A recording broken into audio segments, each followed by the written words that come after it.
It's been a while since we've heard from you. In fact, we've never heard from you.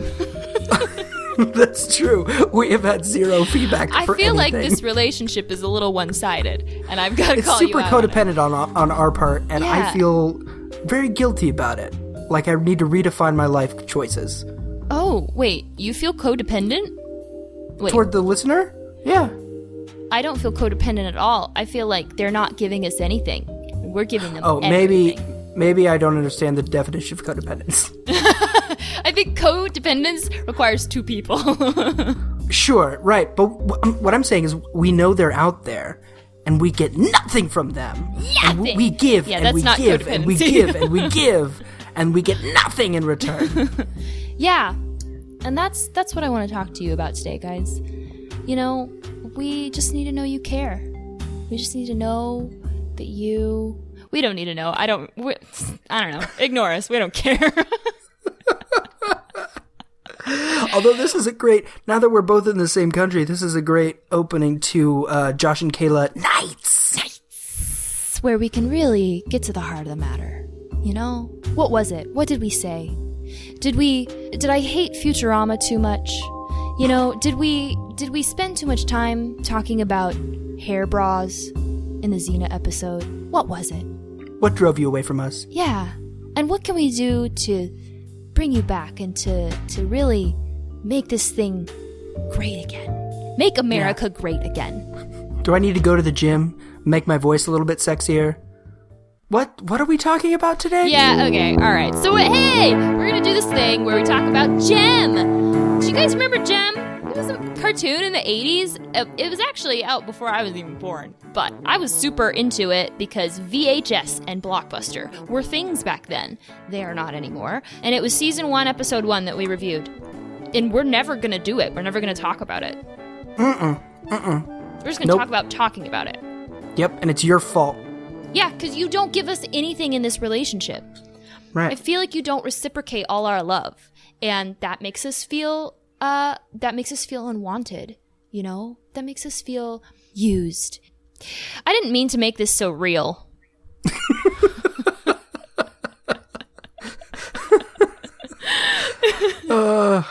No, it's these are real issues that we're dealing with. Yeah.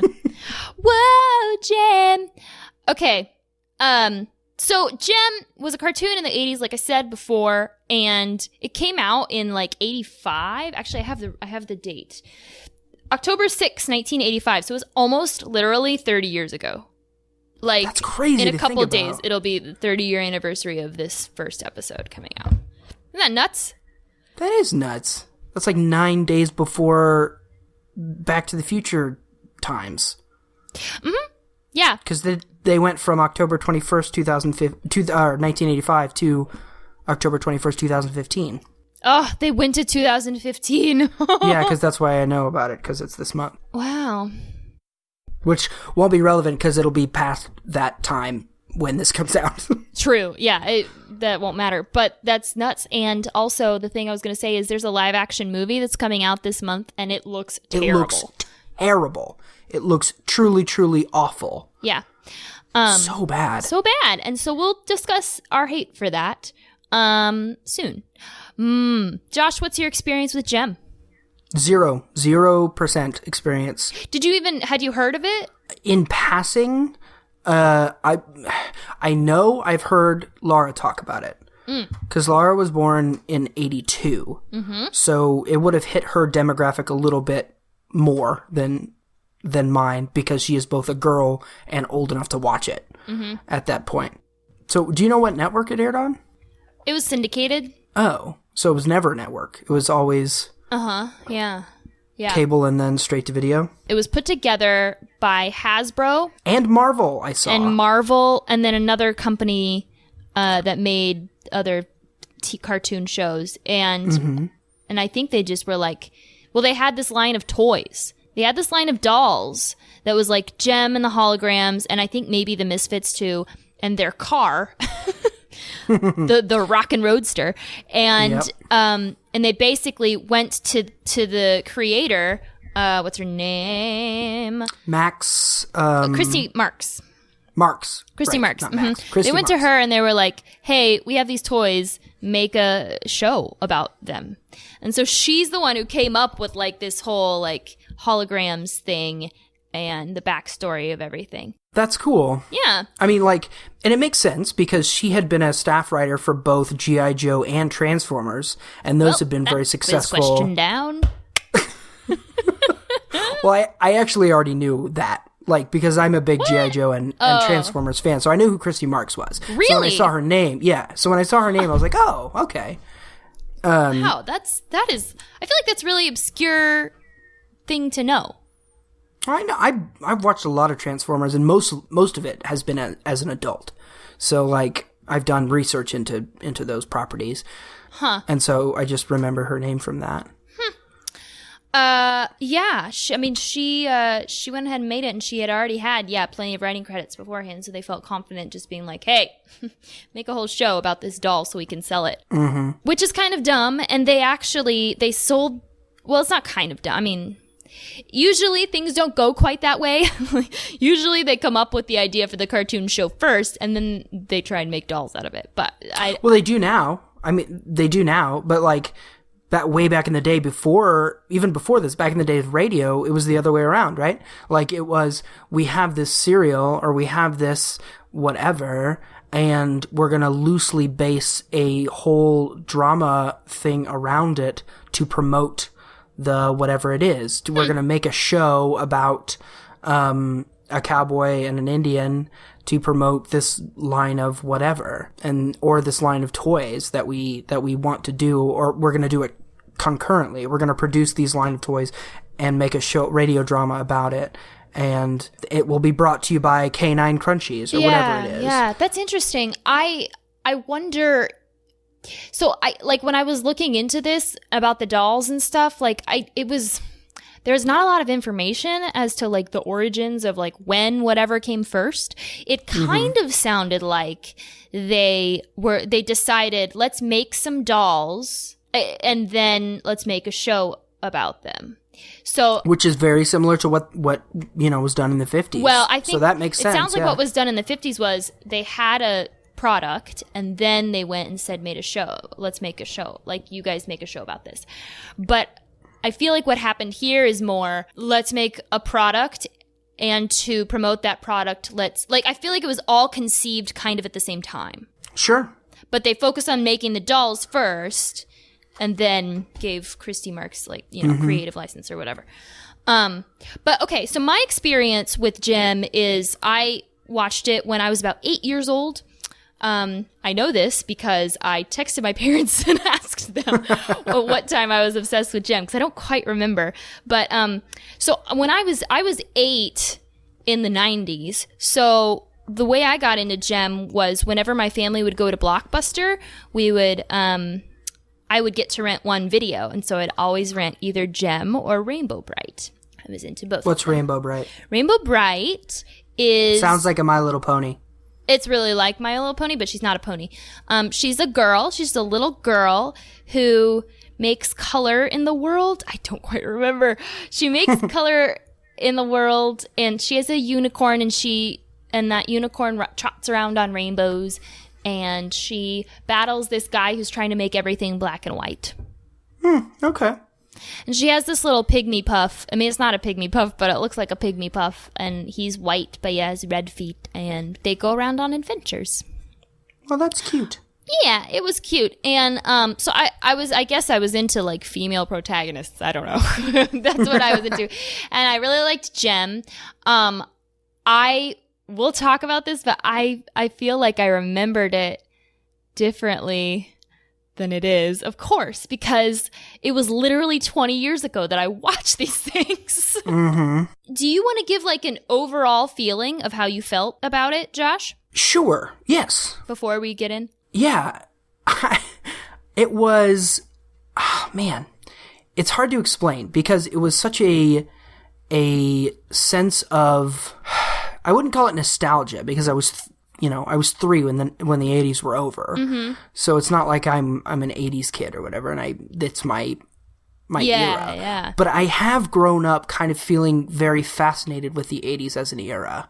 Like, more so than any other, I would say. Like, even more so than the eras that I'm supposed to love, like the 90s or whatever, that are my childhood, and that I love, you know, Fresh Prince and Boy Meets World and all of those 90s things that I'm supposed to love a ton, which I do. I love both of those things, but I just find myself being fascinated with things from the 80s, like all of John Hughes movies and all of the terrible, terrible cartoons like Transformers and G.I. Joe and Voltron and all the cartoons that I watched when I was young in the 90s. So I don't know, I have this weird sense of, like, when I was watching it, a sense of nostalgia that shouldn't exist but does, and finding myself thinking, I don't know if I would watch this if I didn't feel that, because I don't think it's good enough to stand on its own feet now.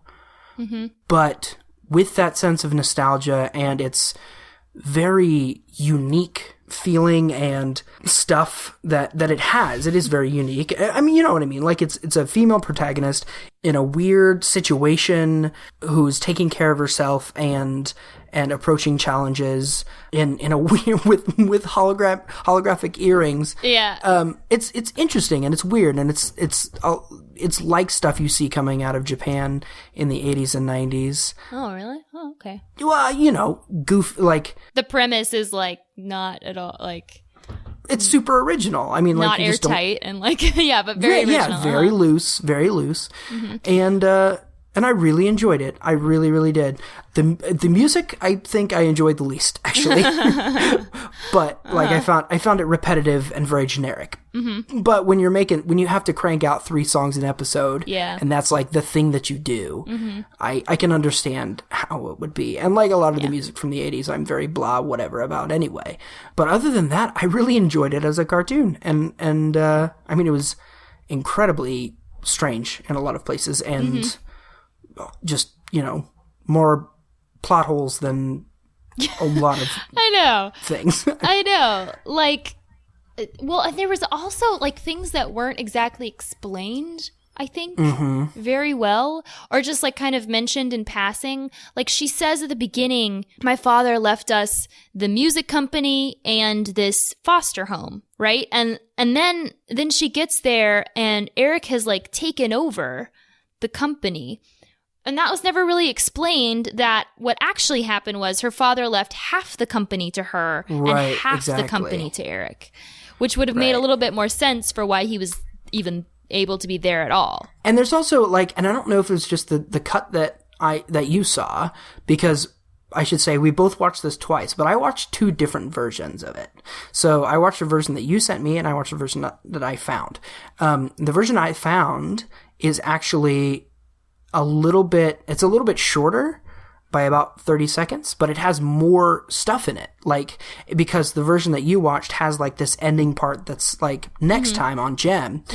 This one doesn't have it, but it's about 22 minutes long, and it's got all this extra stuff in it. So like when, I'm trying to think, when the Misfits steal the equipment for Gem and the Holograms, they're just like, they're not going to win that contest. And then it cuts immediately to Aja saying, hey, the Misfits are stealing our gear. But in the version that I watched, the Misfits are like, hey, I'm not going to let them win. Look at all their stuff over there. We could just take it. Yeah, let's take it. And then they walk over and start stealing the stuff. And then Aja says, hey, they're stealing our stuff. And then they go after them. So there's lots of little stuff that's taken out. That's weird. Which is really interesting. Yeah. And so there's stuff that I thought was a little bit strange, where like when Gem finds the earrings and the hologram Synergy says there are instructions in the ring or in the earring box, and then goes away, and then immediately one of the holograms, one of the girls says, let's go. I'm like, go where? What are you talking about? Open the earring box. Yeah, they didn't look at all. They just right. cut to them driving to the Starlight Drive-In, which is apparently another thing that her dad owned. Which, can we for just a second mention that there is a Starlight Drive-In in Wichita? Here in Wichita, yeah, it gives you more. It has a jingle. Are you ready? I am. Starlight Drive-In gives you more. Call 524-2424. You started that super low. For you. For me. Because I have a tiny little pixie voice. Yeah, lots of little things where it's like, we know that, like, there's not a lot of scrutiny on the plot here, so we're just gonna, like, we just need to get into the story. I felt like it was a kind of a rush to get her to be Jem, basically. Right, yes. Which is fine, I guess. But also kind of like, why be Jem? Why is that a thing? Yeah. Because you're obviously, because Jem doesn't, because like Synergy doesn't change, she doesn't make them like immediately a great band together. Mm-hmm. They're obviously already a great band together. Why don't they just do that? There's no really explanation for why she has to take on this other persona. And the other thing is, like, she's a lot of the tension that happens throughout the series has to do with her trying to live this double life as Jem and Jerrica and make sure no one finds out. Especially Rio. Yeah, especially Rio for no reason. But the holograms are the same people. Like, they don't have a hologram. They put on actual clothes, and they still look like themselves. They still have their same hair colors and everything. And so it constantly shows like those two foster kids and Jerrica's sister are constantly snubbing Jerrica to go hang out with Jem.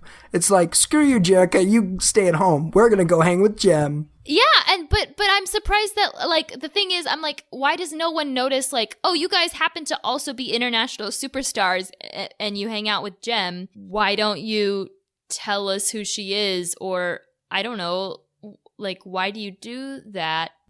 What problems would there be if Jerrica said she was Jem? I mean, none. There are no problems. It's not like there's not a legal problem here. There isn't even like a thing where she couldn't be Jem because of, I don't know, like stigma or anything. Yeah. Can we think of a plot reason? Can we make one up as to why she has to be Jem instead? So, because Jerrica loves Rio.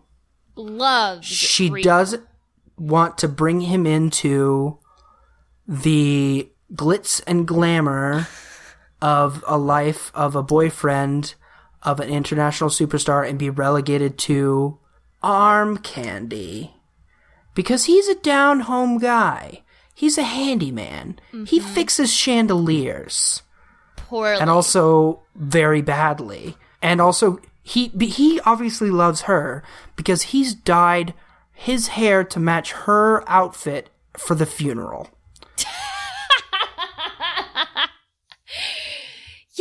Yeah, his purple hair is a little unnecessary. Yep, and it exactly matches her weird pants shirt and beret in the first scene. She's into berets.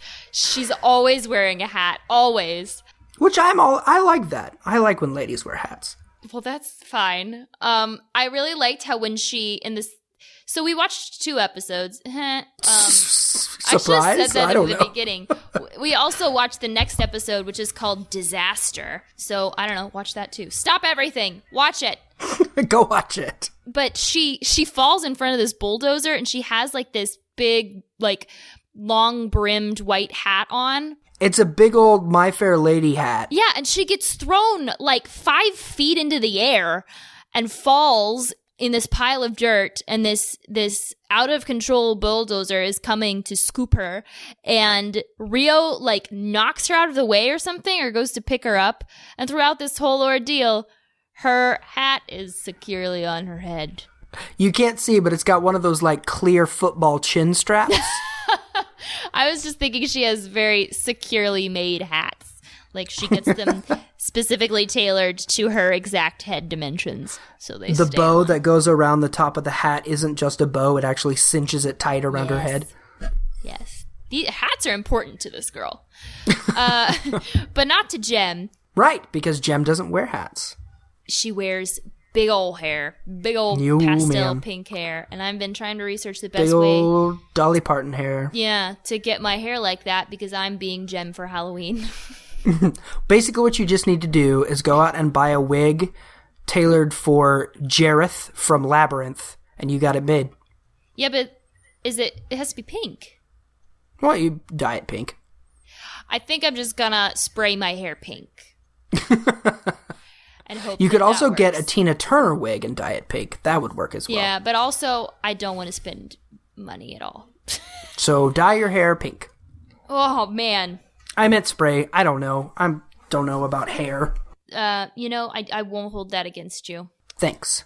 But I also need, you know what I also need? Is that pink makeup so I can make my eyes have, like, eagle tribal markings in pink. Yep. Yeah, that's going to be the thing that sets it off. That really shows that you're Jem and not just a person with pink hair. Right, but truly outrageous it is. Truly, yeah. So the hair in this show is a thing, right? Like everybody has colored hair pretty much, except for Eric / Simon Cowell.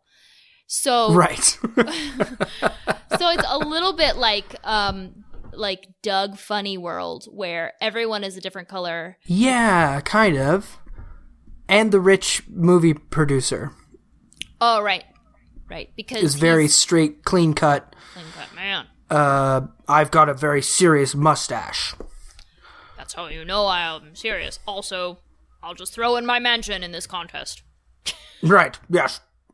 And it's not because I want a bunch of beautiful ladies living in it. It's something else to do entirely with it. Don't ask me about it. But can we talk for a second about how they play a concert in front of his house, and his house is not a mansion. But he's, like, ready to give away his mansion. Right. He's got a house and a mansion. He lives in the house, not the mansion. Right. Oh, man. So let's go into the Jem origin story a little bit. So she gets these earrings from her father, who had secretly been working on holographic technology her whole life, and like tailored this technology to make it really easy to be a rock band. It's so weird. I mean, it's like there's no reason. This guy owns a music studio and an orphanage and a drive-in, apparently, and he invents this incredible technology for like not only artificial intelligence but holographic technology, and he chooses not to do anything with that other than to first die and then leave it to his child via earrings. Right.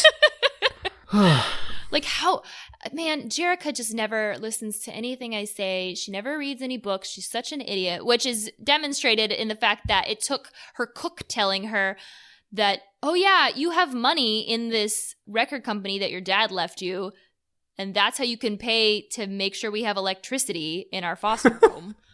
Well, she's like, oh, that's a good idea. Well, her dad must have been really bad at it, because most big companies use these, like, I don't know about most big companies, but a lot of companies and a lot of fairly rich people use these, like, foundations and stuff as tax shelters, you know? Like, it's a place to put their money so that they don't have to pay taxes on it. Mm-hmm. But he was a good man. We're supposed to know that because he left half of the company to Eric.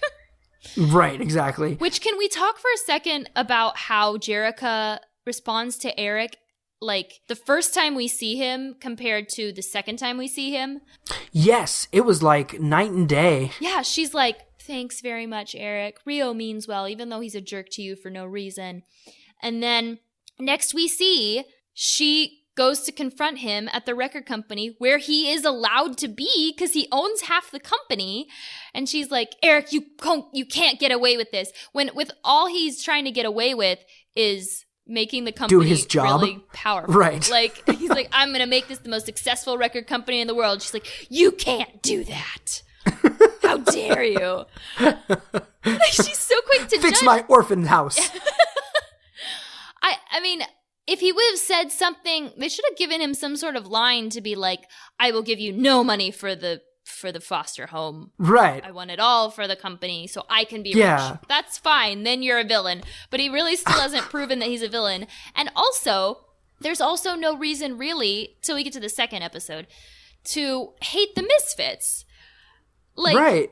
Other than, I mean, they're kind of jerky, but still. Yeah, but they're not even really that jerky in the first episode. Like, they come in and sing a song, and Jerrica is the one who confronts them first, because she says, yeah, that's true, to Eric, you want this company so you can promote this trash music? Which was totally unprovoked. Like, she is really judgmental. Yeah. Like, I was surprised by this because, of course, when I was an 8-year-old kid watching this, I thought Jem was so cool, and Jerrica had this hot boyfriend, and she kissed him. Like, I was just like the giggling little girls. Right? Foster home. Right? That was interesting. Like, when the girls are, like, giggling when Rio's leaving, and she's, like, jealous, and then, like, boom, like, makeouts right there. Yeah. That's a strange role model decision you made there. But then she's like, or before that, he's like, I could sleep on the couch, and she's like, no, you should go. And then they leave, and it's very chaste as they leave. And it's like, what? Wait, what? What's going on? Yeah. And I thought she was cool because she had a boyfriend that she kissed, so it worked on 8-year-old me. In fact, I actually probably just thought she was cool because she had pink hair. I don't think I even really cared about Rio. He's a boring character, and so It's true. It's the stuff that he's even given to do he's really bad at. And not in even a funny, good way. Oh, I find it really funny that, like, when they're going off the cliff in the Rockin' Roadster, and they're, like, teetering on the edge, and she holographs Jem to, like, get Rio to save them. We don't actually see them being saved. Rio's just like, oh, you guys have gotten yourself in a jam, as he's, like, pulling the rope out. That's all we see. That was actually another little part that was cut from the part that I saw. Well, actually, not that's no. Your point is still valid because that's not the part I'm talking about. Oh. It was before that. So like when Jem is like, I know what we'll do. Rio's coming. Synergy. Here we go. And then she presses her thing and it's like, come on, Rio, you can help us. And like then Jem appears on the thing, waving and Rio comes down. But I think the whole, like, bypassing of them actually being saved was so they could do the super artistic, like, fade to newspaper picture shot. They loved that. You could tell that they were proud of that. And then with the voiceover, local boy saves group of ladies. And then slam down the paper, and Eric's like, you misfits.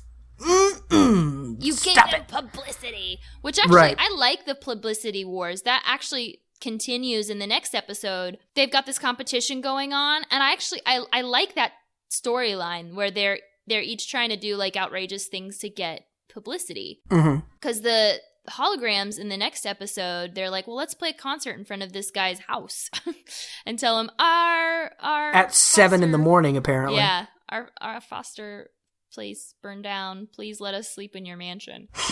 But then the bomb happens. There's a bomb in the mansion, and the Misfits. Which that guy like stuck under the couch, and it's like, no, but it's like the couch cushion just bows right over, and you can still see the bomb. It's like, where's the best place to hide a bomb? In between the couch cushions. And then he walks away like, yeah, that looks good. Zipper is his name, by the way. Right. I think so. Zipper, yeah. He reminds me of the futuristic bad guys from Back to the Future, too. Yeah, a little bit. Yeah, it's like sunglassed thug guy. Yes, my favorite scene is when Marty McFly's like, he flies onto the pond with his hoverboard, and the one guy, like the two thugs, like there's Griff, I think is Griff, and then the two thugs and the girl thug, and the two boy thugs, one of them's like, those boards don't work on water, and the other guy's like, unless you've got power, and it's the best. I love it so much. But he reminds me of both of those guys. Zipper has a line there that's equally as dumb. It's like, Making people nervous is my specialty. Right. What a terrible specialty. Does that mean you're a sexual predator? It kind of sounds like you're a sexual predator. I mean, it doesn't have to stop there. I think that's where it starts, and then he just gets worse from there. Ugh. I want to say, let's talk about the music, maybe. Okay. In the first episode. So the first song we actually get is a Misfits song. Mm-hmm. So they ride into the office on their guitar. Their guitars, which that was the point where I knew, because that's the first thing that happens that is like, what? Like, everything else has been very normal, but when these people ride in on these motorcycles that are made from guitars that are very obviously physically non-feasible. Yes. And then are like promoted as real things in the world. That's where it got a little weird. Mm-hmm. And then, because it's okay, because then it progresses into that music video, and every single music video in the show is very psychedelic almost, and otherworldly and holographic, one would say. Yeah, it's meant to be like the videos on MTV at the time. So MTV had come out like 4 years prior to this, and they wanted to emulate that feel. So it's a little like all over the place, but the idea of like playing with scale, making somebody a really big football player on a football field so you can stomp out small football players, or making somebody really small so they fit in a claw machine. Like, that's those sort of fantastical, scenic type of, like, scene-driven sort of parts of a music video. That's it's very true. Influenced. And they did a lot of them. They kind of rapid fire did quite a few of them. Mm-hmm. Like, yeah. I mean, and they were very stereotypically 80s. I mean, like, you'd show up you'd have this part where it was like an outdoor carnival, and then cut to them falling into a fantasy / sci-fi castle. Riding on a rainbow with unicorns. Exactly. Which then turned into Pegasi after they jumped off the rainbow. Mm-hmm. Yeah. That is purposeful. That is meant to emulate MTV at the time. That makes sense. Because it was, that's why it's such an 80s show, I think. And they even have the little name cards in the corner, so it looks like a music video. Right, it looks like a music video, which I actually really liked. I really appreciate that. That was cool. What I was going to say was, watching the show now, felt to me like what someone in the future would make as almost a parody of the culture of the 80s, you know? Like, because it was so much about the colors and the big hair and the MTV and the money, so much money everywhere, and extravagance and music seeping through all of it. And I'm aware that this show is about music, but still, I mean, like, it felt like someone from now making a parody cartoon about the 80s. Yeah, I see that too. And also, can we discuss for a second, how do we feel about race in this show? Oh, I thought you were just going to stop right there. How do we feel about race? Josh, your thoughts. Oh, I like it. Both mine and others. I like them all equally. But okay. Specifically, I want to talk about the character of Aja, because I feel like her name is a mispronunciation of the word Asia. But she's black, isn't she? No, Aja is the Asian one. Oh, you mean the one that's constantly changing her accent? Yeah. From the first to the second episode, I believe she changed her accent so much that I thought it was a different voice actor. It's not a different voice actor. Sometimes she tries to sound like she can't pronounce English in an American accent, and then sometimes she's just fine. Mm-hmm. Which there's no need for her to like make pronunciation mistakes, because her backstory is that she's known everybody here her whole life. She's been in the U.S. her whole life, and right. she was she was a foster kid adopted by Jerrica's dad. Uh-huh. And there were some points where I was like, man, that sounds a lot like BMO. Really? But, yeah, really. But like a really bad version of BMO. And I wasn't sure. But yeah, it did feel like she was flipping between a couple different continents. Yeah, and I think she gets less. And I should also say that, like, apparently at one point, the black girl was named Aja, and it's spelled AJA. So it could, but I remember just thinking, watching it this time, like, it sounds like you're just giving a more posh pronunciation to the word Asia. And that's the Asian girl's name. Like, it's a little making the Asian Power Ranger the Yellow Ranger. Like, it's a little bit like that. Right, I was just about to say, that's no worse than that, or making the girl the pink one, or the black guy the black one. I think it's less on the nose than that. Yeah, I suppose. But yeah, I don't know. Her accent was terrible. It was very strange, and also didn't make any sense with backstory. Yeah. And then the other thing that I found, like, sort of weird was in the second episode when they're on the yacht. You know, they're talking to this director, and he happens to be black. And who do they send to talk to him? Yeah. The black girl. They're like, oh, you must like this guy because he's your same race, and there's no other thing or reason why you would like him.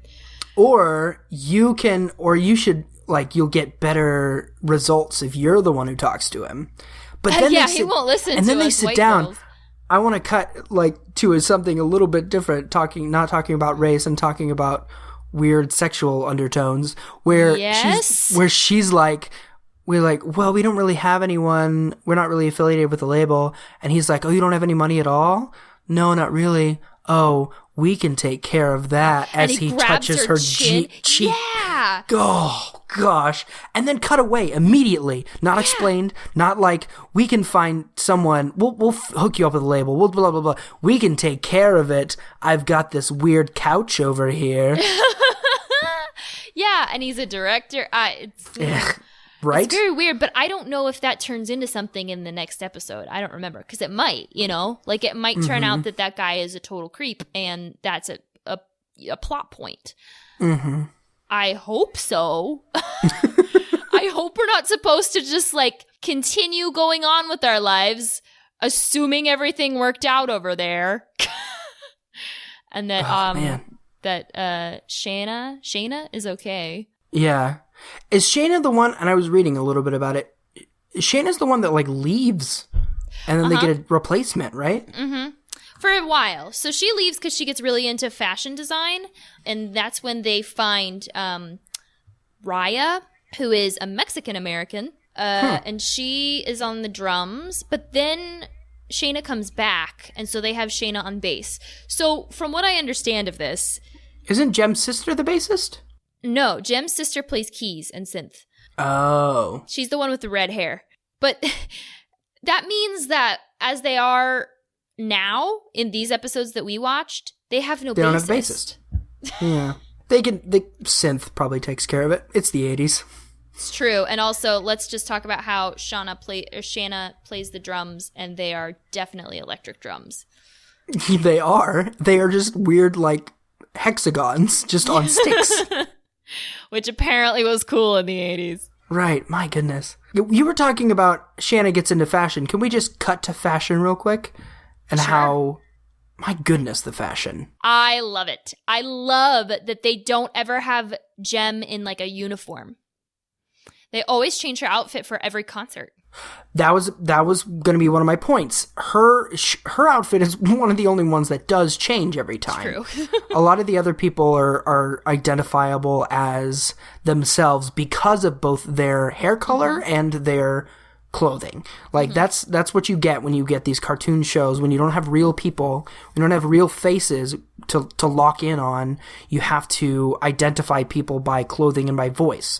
And with these older shows, as the technology is not as good and the clarity isn't as good, or if you need to change voice actors, you know, solidarity or consistency, you rely on the clothing and the costuming.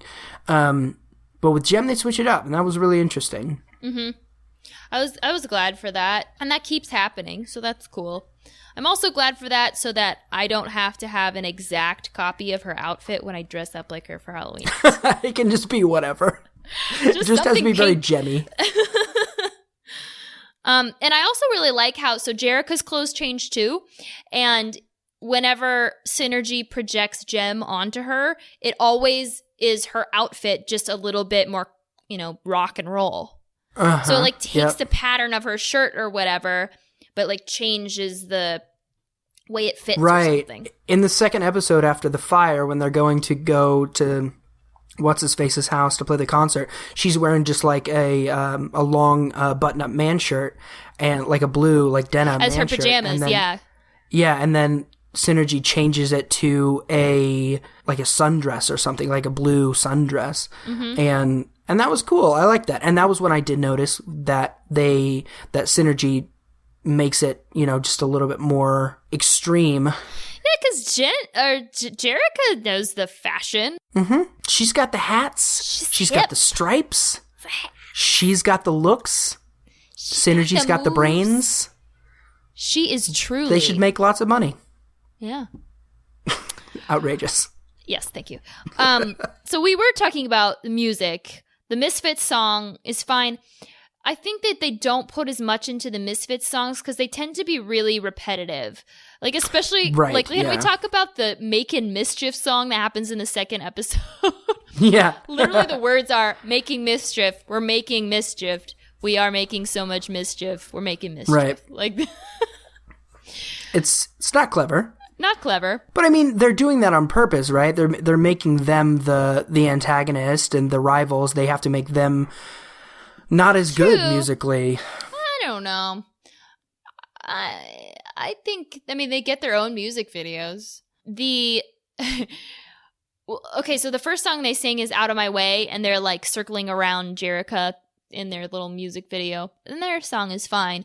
But then we get to the Battle of the Bands, and the Limp Lizards. The Limp Lizards are playing a song called Broken Glass. And every time they play the chord, you hear the sound of broken glass. Yes. They're somehow not playing guitars. Somehow they're like playing a, Jewish wedding ending. I just want to talk about the Foley work for just a minute, because like some of the sound is really crazy. Because like the first time I watched it, I watched it on my TV. Like I found it on the internet on my phone, and I just streamed it to my TV. And so the audio wasn't as good. And then the second time I listened to it on headphones, and I could hear a bunch of different stuff. And so when they're at the beginning of the first episode, when they're fixing everything in the house, specifically when Rio is fixing the chandelier, as soon as he's like, okay, Aja, try it, and she flips the switch, which incidentally, she flips the switch down to turn it on, which was strange. Also with a drumstick, and she's not the drummer. Right. She's like drumming around while she's vacuuming, right? And she's not the drummer. She flips the switch down, and everything goes bzz, bzz, and shorts out. But you hear a muted trumpet go. Bwah, bwah, bwah, bwah, bwah, bwah, bwah. I didn't catch that. And then they do that and it plays a little muted trumpet, sad trumpet throughout the whole process of the chandelier falling on the vacuum cleaner, which explodes, and then Jerrica getting leaked on by the sink. By the sink, which, why didn't you turn the water off? You're a terrible plumber. She's not smart. She's not. She's dumb. Necessarily, so things can get explained or whatever, but she's not savvy. No wonder her father didn't leave her the entire business. He left it to this very capable businessman who wants to make it successful. I mean... We get it from Jerrica's perspective, so we're supposed to, but even from her perspective, she looks like a judgmental idiot. Yeah. I'm sorry, Jem. But, I want to say about the Limp Lizards, first of all, that at this Battle of the Bands, people are ready to storm the stage from their song. And stone them to death. Yes, they're so really angry. That's another thing that got cut. In the version that I watched first, there are two other bands. There's the Limp Lizards. Oh, man. Then another band, and then another band, and then they say the Misfits. Huh. So and is I can't there remember what the music other ones from were. the other bands? Yeah, they have a little. Well, do they? Well, when they say their name, they play a little like very short musical intro for each of the bands that they show. What was the other? There's like the Rock Princesses or something like that, and it's just like 4 women in biker leather and spikes and stuff. And people hate them too. And then there's a third band that I can't remember. Like aggressively. Right. They're like shaking like sticks and bottles. I'm like, what are you doing? Yeah, and I also wondered if the way the Limp Lizards look is like a commentary on what type of music was supposed to be what you liked in the 80s, you know, like, or what type of music this Christy Marks person liked, because they look like hippies. They look really grunge. Yeah. Yeah. They looked very 90s grunge almost. Yeah, with the checkered shirts. Yeah, and they look so stuff. sad after they're done playing. Right? They're like, whatever, we don't care. They're so disappointed in themselves. And also, everyone wants to kill them. And then Jem and the Holograms come and they sing a song. And it's good, actually. I think it's one of the better songs. It's not bad. Yeah, I liked it. It's the best one in the episode besides the main theme. I think it's actually the best one in the 2 episodes that we watched, I feel. Yeah, I think you're right, too. But then we get another Misfits song. So this episode, the pilot, is actually really Misfits heavy. Yeah. They get 2 to the Holograms 1. What is it? Winning is everything? Is that what they... And that's the lyrics. Winning is everything. Winning is everything. Winning is everything. Yep. And it was every single, like, I watched it twice, and both times that I watched it, it's like it cuts from, what's the main girl's name from Pizzazz. Pizzazz. I was like, Pixie, Puxy, Paxel. Pac-Man. It cuts from her saying winning is everything to a lipstick mark, and then it zooms out to just this random like old guy with a weird mustache, and then it zooms out to him being the judge at a beauty pageant and like her pushing him out of the way. And I'm like, both times that I watched it, I'm like, who's that old guy? And then it zooms out. I'm like, oh, okay, now I get the symbolism. Like it was supposed to make you think about him as a character or something, or like make you think he had significance, but then he was just... Nope. He's just some random judge who apparently doesn't matter. And lets her win. Right. Fictionally, because it's in the music video and it isn't real. Right. So he doesn't exist. I want to say, let's get to the end of this. Okay. There's a fire. Yes, there is. Started by Zipper, because apparently they still used lanterns in the 80s. No. There is. I thought about this because I thought that was so dumb, and I started writing something until I realized they don't have electricity. Yeah, but batteries are still a thing. Yeah, but I mean, they had candles earlier. But Rio had a flashlight just the previous scene. But I mean, you could have lanterns and flashlights. I suppose. I think it's fine. I think it works. Okay. But that gets us into the next episode where they... But it's like a kerosene lantern. Oh, fine, whatever. I'm done with it. Done. The next episode, which is... Because the first episode... Yeah, because the first episode is a to be continued. And you remarked that you thought that most of them were, right? Mm-hmm. And I think I still think that's true, because the second episode, which we watched because we were like, well, let's resolve the cliffhanger. That episode ends in a cliffhanger with a to be continued as well. So right, I think they're all like that. Which makes sense. I mean, I just want to comment on the firemen's hats. Yeah? That's all I want to say. Okay, well, tell me about them. I'll give you a picture. They're so silly. Can we Photoshop our faces onto the firemen? Can that be our midweek tweet? We only see their backs. But they're like the bills that go forward and backward, but not really on the sides. I mean, they just kind of look like a stretch. Yeah, that's like an old school fireman's hat, right? Yeah, mm-hmm. Yeah, but did firemen wear those hats in the 80s? Like, let's think about this. I don't know. Let's Google 80s fireman hat. I'm going to. Oh, it doesn't matter. Oh, I got us down into a difficult path because I'm tipsy. just wrote fireman hats lol, and I guess I felt I needed to say something about it. There's a car chase, and there's also, what else interesting happens in this episode? They go to this French lady's yacht, which is at some points like as big as a cruise liner, right? And then suddenly really small as it's speeding into a big like other ocean liner. But like it's big enough to have a pool where like multiple people fall into it from very high up. Yeah. This yacht is huge. It's massive. Which, I mean, like she's a countess, I suppose, which a French countess? Is fine, but I don't think those exist anymore. I don't think they even existed in the 80s. I think, at what point does a yacht become not a yacht anymore? Like, well, I don't know. Does it take a yacht to not then be a yacht anymore and be like, you have a ship? Well, there are super yachts. Like, you go from a yacht to a super yacht. And then a thing? A super yacht is a thing? Mm-hmm. Oh. All right. Yeah. What did you think about that foster girl? I think it's Bonnie. I think that's her name.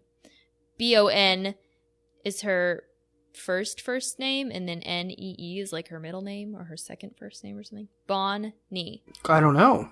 The one who stole money. Oh, I thought, like, why even have her? There's enough stuff in the show. Like, I'm wondering if it was the only reason for her being there was to then, like, talk to the misfits in the second episode, maybe? They have problems with her throughout, though. Like, they're all foster kids, but she's, I think, like, supposed to be the troubled youth one. And so she kind of causes problems by being that and, like, has lessons to learn and stuff. But she still has a heart of gold because she saves the money and... Yeah. It's weird. I don't really know why she's there either. But the foster girls have a purpose. Like, there's, like, 5 of them or something, 5 or 6 of them, and they each have a name, and they each are involved at least in one episode, like, where it's, like, about them. They each have a story arc within an episode. Yeah. So, yeah, but I liked that. I thought that was kind of clever, how they were like, nope, you've got to give us $30, and then she's able to make a deal with the misfits, and then that carries on the plot. I thought that was actually some pretty clever writing to tie in the storylines together. Mm-hmm. And then there's a freaking bomb. Like, that seemed to be like this escalated quickly type of a situation. Also, the fire made me feel that way too. A house fire? That's well, traumatic. I mean, but even that was an accident. Like, true. Zipper or Eric calls Zipper and he's like, "Hey, take care of this and don't just scare them a little bit and don't screw it up this time." So, like, what does he think? Like, last time house fire, that didn't scare him enough. Where do we go from house fire? Let's put a comically large, horribly hidden bomb in their house. Bomb still made of sticks of dynamite for some reason. Yeah. Like old-timey, Old West, let's blow up the mine, sticks of dynamite. But even then, it was this comically large bomb that blew this tiny little hole in the wall. Yeah. In the, like, abandoned servants' quarters. Yeah. And the wall is, like, made of thick stone and like, yeah. Oh, are you gonna stay and help us clean this up, misfits? Like, clean it up? What are you are not gonna repair this wall yourself. Why does she keep thinking she can do household repairs herself? She's terrible at it. You obviously also can't. Not qualified. Like, right. It's perfectly fine to call a contractor to fix these things. And then they find out that, oh, you found out their weakness. They're allergic to work. And then everyone, that's such a funny joke. Freeze frame. The music in the second episode is fine. We get the first duet, click clash, when right. Jim and the Holograms are singing about photographers, which they love. Yeah. They love, and they paparazzi. put on this whole huge production just for them. Yeah, which I thought was really weird. Of like when Rio shows up, he's like, "Hey, Jem, holograms, I brought all these people from somewhere. Like, I found them on the street. They want to take pictures of you guys right now with no preparation. Well, she did say something like, oh yeah, I remember. I forgot about that. Of course she did. They had scheduled it before. Oh, and it just had to be moved because their it was house burned down? Anyway, but I guess Rio was there to, like, tell them they're not at the foster house, they're at the mansion. I don't know. It's like details like that there's not a lot of care put into really explaining them because it's very obviously doesn't matter. Right. to the integrity of the show, because the integrity of the show is girls look cool while they sing and have boyfriends with purple hair. Isn't that great? Girls who need to buy toys. And then the girls go, yeah, it is. I'll buy your toy. I never had a toy. I actually didn't know that they made dolls. And I think it's because I was watching these VHS tapes in the 90s, like 10 years later. Because they stopped making the dolls in like 1987, and I think the show went to 88. Yeah, there's 3 seasons of it. That makes sense. The show ended up being more popular than the but they merchandise. Pulled the toy because it wasn't making enough money. And like Barbie came out with Barbie's rock band group too around the same time. And so both were competing, but the show kept on, which is cool. I have nothing else to say about these episodes. Do you? Can I just say that the idea of a sentient holographic projector, like, synced up with a musician is artistically amazing to me. Like, what? Well, I mean, like, think about it. So you've got, like, when we watched that episode of Futurama, right? And the second episode, where it's the holophoner, where he plays the music and then it creates these images and pictures, right? From that. And we know about these intricate things of music synced up with visual images, like things like Fantasia and Fantasia 2000, and we praise movies with incredible soundtracks that fit well with the visuals and stuff like that. To be able to go to a concert and see like perfect holographic projections, like maybe what we're seeing in the music videos or what is being projected onto the minds and eyes of the people watching. That's amazing to think about. But I think that comes from this new era that was new to everybody, that we had videos with the music that we all listened to, right? Yeah, that's true. This MTV time where this was this new thing where you had a visual companion to the music. I think that's awesome. I think this is a continuation of this is like a fantastical continuation of that. Like taking that to greater heights. Yeah. But again, we're getting a little deep, so maybe let's let's move on to something. I've got some things for you. Oh, yes, please. I am ready for them. I've got let's do quiz. Let's do the quiz. All right. Are you ready for Track That Reference? Track that reference? Yes, I am ready for it. Okay, so first I'm going to ask you this question that you've already answered, but I'm going to challenge you in a different way. So the creator, Christy Marks, she wrote for other animated series, and I was going to say name one, which you can do if you want to. Go ahead. G.I. Joe, and also the original Transformers, the 80s Transformers, the ones where they were still cars. Okay, now name another one. That's my question to you. Okay. Name maybe the most famous one that she did the most work on. Was it Ninja Turtles? She did write for Ninja Turtles, just one episode though. Okay. The one that she had done a lot of work on prior to Gem is G.I. Joe, which was another very merch-heavy Marvel Hasbro show. It was that third company that did it. The third company involved in Gem. I mean, G.I. Joe was Hasbro, but yeah, the third company was so it was like a toy plus show type of conglomeration thing.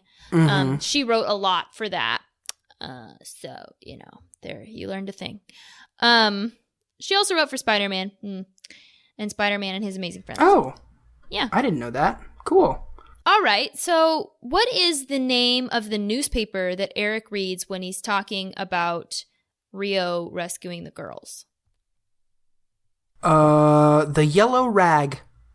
No, it's a name that we've seen before in fiction. The Tribune. Nope. It is a comic book. The Daily Planet? Close. So it's Marvel. It's not. It's Marvel. It's not DC. Oh.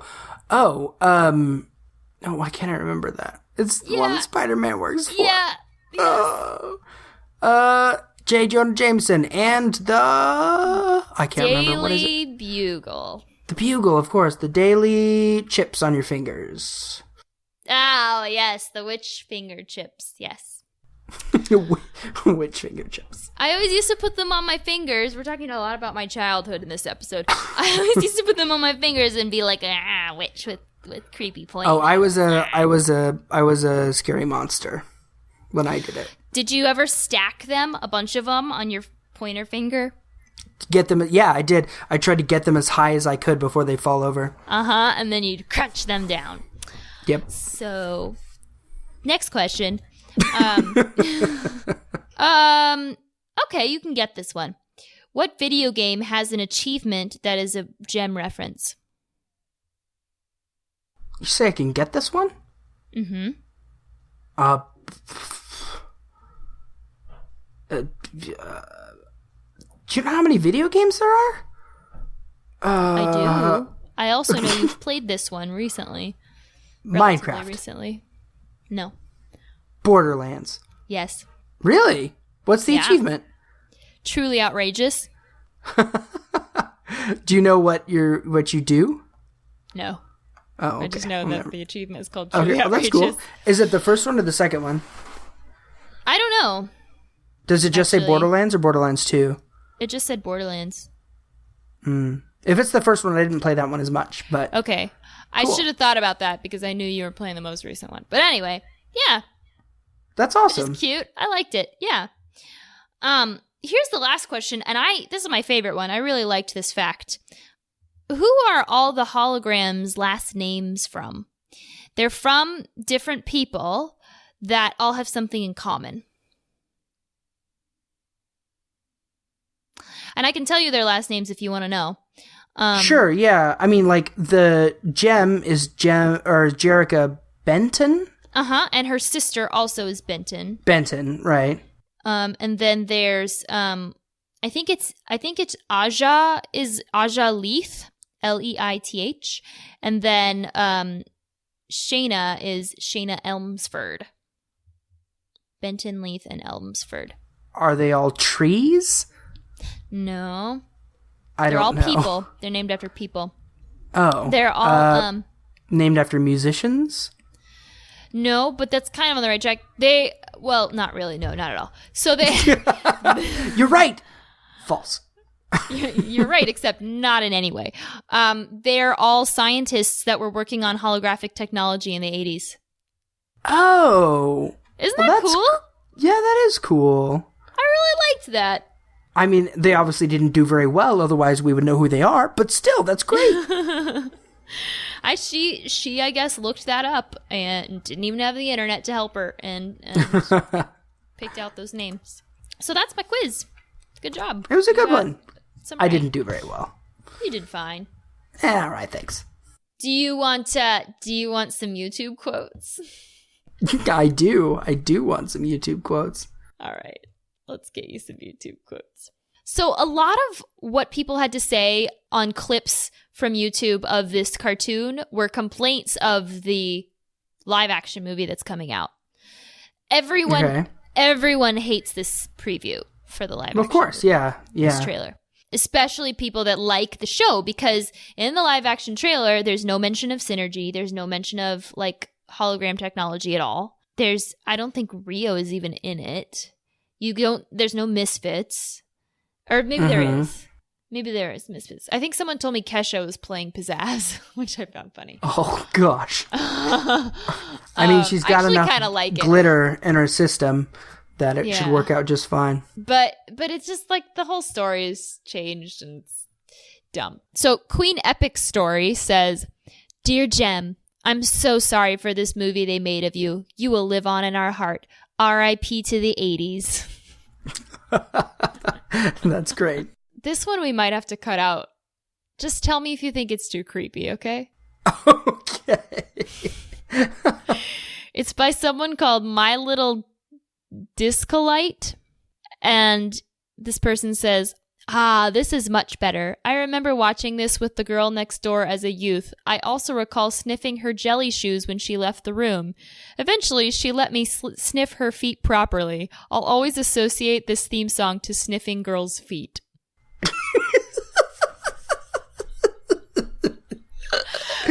No, we have to leave that in. No! It's really creepy. And in fact, it's not the creepiest one I found. Well, okay, it's creepy, but I mean, like, apparently it was consensual. I hope so. He said she let him. I guess. So he must have some weird association that now when he listens to this song, he gets a whiff of girl feet stink. Jelly shoes did make your feet stink, though. I will be honest about that. They made your feet really sweaty and gross. So I guess he was into that. Apparently. So the next person then says, cartoons were literally the only good thing from the 80s. Fashion sucked, music sucked, economy sucked, crack was snorted, AIDS sucked, the cars sucked. Must have been a great time to be a child since you probably didn't care about most of those things anyway. That's good, actually. Everything sucked. Crack was snorted. I like that Mistakes he has opinions about everything except that, like, he's just like, fact, crack was snorted. Not good or bad, just it happened. Yeah. I mean, we don't have a DDR and we don't have themes and tropes, really. I mean, the theme is 80s repetitive songs that can be sung in 30 seconds. So, right. You want to rate it? Let's rate it. Sure, absolutely. I would like to rate it. Oh, man. We're rating 2 episodes. We are rating 2 episodes. And as a whole, I think I'm going to have to rate it a 5 out of 10 plastic earrings. Yeah. And here's why. Mm-hmm. Okay. Here's why. I mean, I can already sense that you semi-agree with me. Because as a whole, as an animated episode of television of its era, I think it's great. I really enjoyed it. Mm-hmm. I think if I had actually watched it when I was, 8 or 9 or 10, I think I would have really, really liked it a lot. And I think now it would be even more meaningful to me. But as it is, it's just a reminder of all of the other things very 80s-centric that I enjoy, which is great. It's fine. I love to have new content that has the same feel that I enjoy. However, as a musical episode, it left a lot to be desired. Mm-hmm. The songs were uninspired. They were boring for the most part. They were very cookie cutter 80s. They were emulating something that was popular that now doesn't stand on its own feet very well. Mm-hmm. Lyrically, it was just super boring, not clever, very repetitive, like you said. And for the case of the Misfits, I understand that they were kind of doing that on purpose because they're the antagonists. But still, they could have done better. It was your cookie cutter episode of kids animated television that they were like, we're doing this because we want to sell toys, not because we want to create art. Mm-hmm. And a lot of people kind of blur that line, and you can still create good television even if you're not trying to create something beautiful. But for this, it just felt like a very, very clear indication that they were just trying to make some money. Yeah, and I think that might also be a product of the episodes that we watched too, because we watched the pilot and then the next episode. That's true. I do want to say that all you Gem fans that are listening, if they're, we have no problem revisiting a show. We're going to do that with Xena because they have 2 musical episodes. So if there are episodes that are better musical episodes of the show, let us know what they are, and we'll think about reviewing them. I've got to agree with you, Josh. I'm also going to go 5 out of 10 super yachts.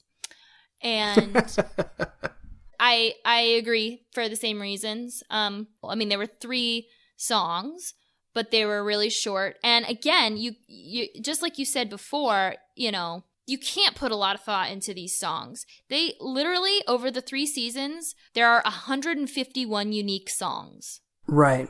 Which is insane. Yeah, that's nuts. So someone is cranking those out. Right. Even if you're not trying very hard, that's impressive. Mm-hmm. It's not just like a piano, Like they've got to do all of the coordination of different instruments together and... and because it's the 80s, most of it's synth, but still, it's a task. So I give credit for that, and I think it was better than Futurama, so I'm rating it higher. As it is your right to do. Yes, and I will continue to rate things higher than Futurama. Oh man, I am looking for... Wait a minute, we never did rate Seventh Heaven. We didn't. How would you rate? You don't have to tell me a specific number. You can just say higher or lower than Futurama. Lower. Okay, good. That's all I need to know. 100% lower. 100% okay, cool. lower, and I will give it. Part of me wants to give it a 2 because part of me wants to say, going after doing a musical episode is ambitious. And it's not nothing. They showed ambition. But then I think about it and I think, well, why? No, I agree. It's the same thing. Like, for me, I would at least give it a... before you said 2, I was going to say 1 and 1.5. I want to just give it to keep it above a 1. I think I'm going to give it a 1 just because the 2... is too generous for how little they tried. Right. Well, this has been truly outrageous. And no one else is the same. Gem is my name. All right. Thanks for joining us for another episode. Next time, if you want to look at the episode, That 70s Musical for That 70s Show, it's season 4, episode 24 of That 70s Show. It's going to be a good time. It's on Netflix, so just pop on there and have a watch and join us next time. You can find Kayla at podcastthemusical.com if you want to send her an email, or me at josh@podcastthemusical.com. The iTunes link is on our website, podcastthemusical.com, or you can find us on Facebook at facebook.com/podcastmusical, or Twitter at twitter.com/podcastmusical, or at podcastmusical. However you want to do that.